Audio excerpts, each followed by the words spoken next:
حضرت عائشہ نے فرمایا اور آپ اپنا سر مبارک میری طرف کر دیتے، اس وقت آپ اعتکاف میں بیٹھے ہوئے ہوتے اور میں حیض کی حالت میں ہونے کے باوجود آپ کا سر مبارک دھو دیتی۔ ماشاء اللہ، سرور کائنات آقائے دو جہاں حضرت محمد صلی اللہ علیہ وسلم کی کیا نصیب ہے کہ اعتکاف کی حالت میں ان کا سر مبارک دھونے کے لیے دنیا کی کوئی پاک عورت نہیں ملی سوائے حائضہ حضرت عائشہ رضی اللہ عنہا کے۔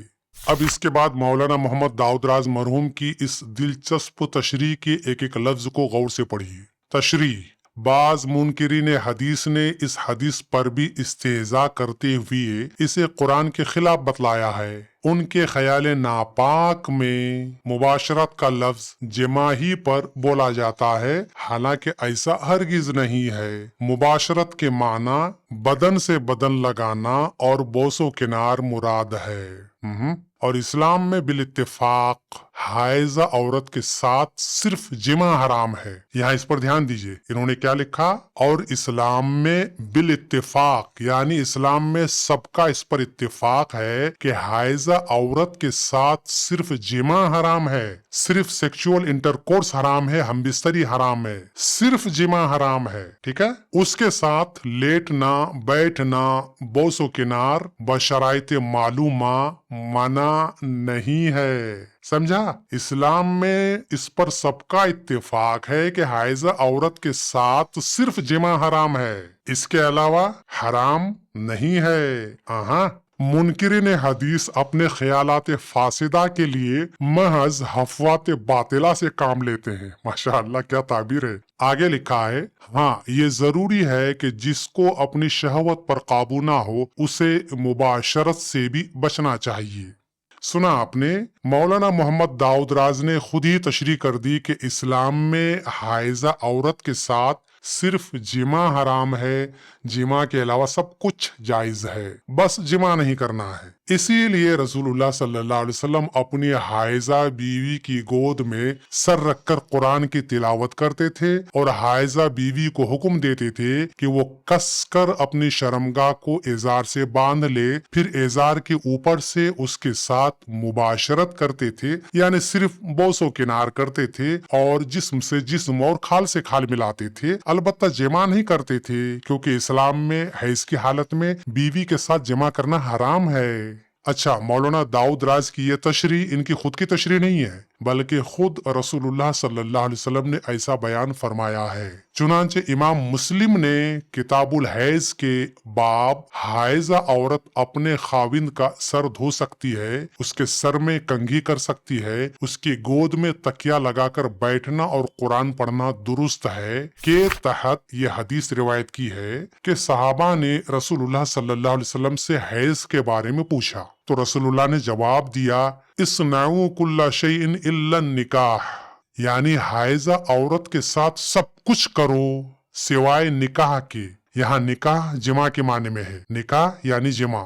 حدیث کے الفاظ پر دھیان دیجئے، اصنعوا کل شیء الا النکاح، جماع کے علاوہ ہر چیز کرو، جماع یعنی ہم بستری سیکچول انٹرکورس، جماع کے علاوہ ہر چیز کرو، جماع کے علاوہ جو مرضی ہو وہ سب کچھ کرو۔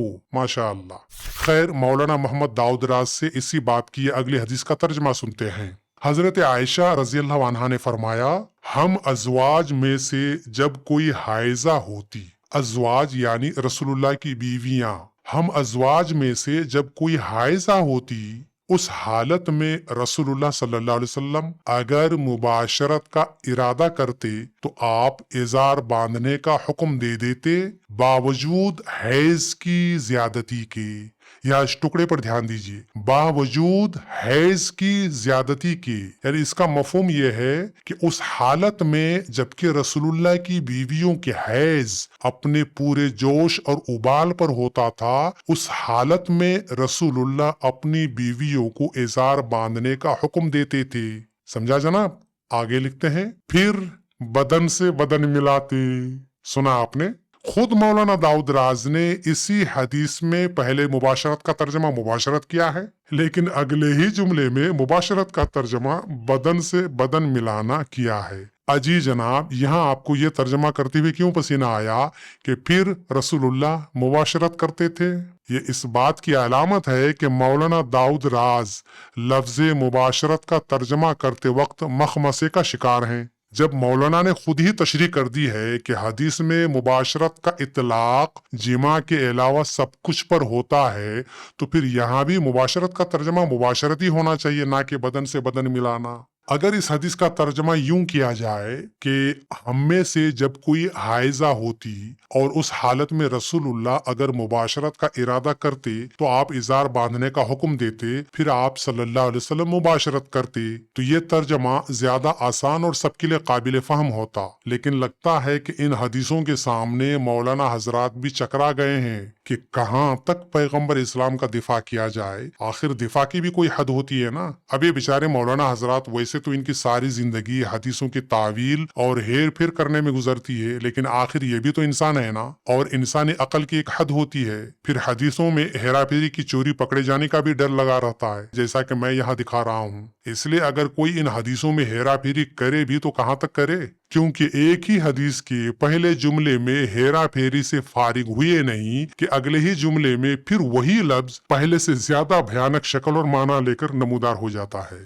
خیر، جو لوگ بھی مباشرت کا ترجمہ بدن سے بدن ملانا کرتے ہیں، ان سے میرا یہ چھوٹا سا سوال ہے کہ عیدین کی نمازوں میں اور عام ملاقات کے وقت مصافحہ کرنا یعنی ہاتھ سے ہاتھ ملانا اور معانقہ کرنا یعنی گلے سے گلے ملانا اسلامی روایت ہے، اور عام مسلمانوں کے ساتھ ساتھ مولانا حضرات بھی مصافحہ اور معانقہ کرتے ہیں، تو پھر اسے بھی مباشرت کہنا چاہیے۔ اب اگر کوئی مسلمان شیخ الحدیث عبدالستار حماد یا مولانا محمد داؤد راز وغیرہ سے یہ کہے کہ مولانا یہاں تشریف لائیے، ہم آپ سے مباشرت کرنا چاہتے ہیں یعنی بدن سے بدن ملانا چاہتے ہیں یعنی مصافحہ یا معانقہ کرنا چاہتے ہیں، تو انہیں برا نہیں لگنا چاہیے۔ اسی طرح جمعہ کی نمازوں کے بعد سارے نمازی حضرات مسجدوں کے اندر سب کے سامنے مسجدوں کے اماموں اور خطیبوں کے ساتھ مباشرت کر سکتے ہیں یعنی بدن سے بدن ملا سکتے ہیں۔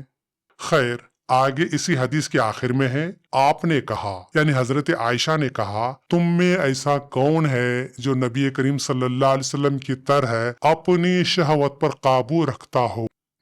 بتاؤ، تم میں سے ایسا کوئی ہے جو رسول اللہ کی طرح اپنی شہوت پر قابو رکھ سکتا ہے؟ تم لوگوں کا تو یہ حال ہے کہ کسی حسینہ کو دیکھا نہیں کہ منہ سے رال ٹپکنا شروع ہو جاتا ہے۔ اگر تمہاری بیویوں کو حیض آ جائے اور حیض پوری طوفانی حالت میں ہو، اور اس حالت میں اگر تم اپنی بیوی کے ازار کے اوپر سے مباشرت کرنا شروع کر دو تو تم لوگ اپنی شہوت کو کنٹرول نہیں کر پاؤ گے اور آزاد کشمیر کی سرحد سے مقبوضہ کشمیر کی سرحد میں داخل ہو جاؤ گے۔ یہاں اگر تم لوگ اپنی حائضہ بیویوں کی گود میں سر رکھ کر قرآن تلاوت کرنا شروع کر دو تو بہت امکان ہے کہ تم لوگ اپنی شہوت پر قابو نہ رکھ سکو اور تمہارا ذہن و دماغ قرآن کی تلاوت سے کھسک کر گود کے اندر چلا جائے۔ لیکن ہمارے سرتاج جناب حضرت محمد صلی اللہ علیہ وسلم کے ضبط شہوت کا کمال دیکھیے کہ میں حیض کی حالت میں ہوتی تھی اور وہ میری گود میں سر رکھ کر قرآن مجید کی تلاوت بھی کرتے تھے، اور وہ مجھے حالت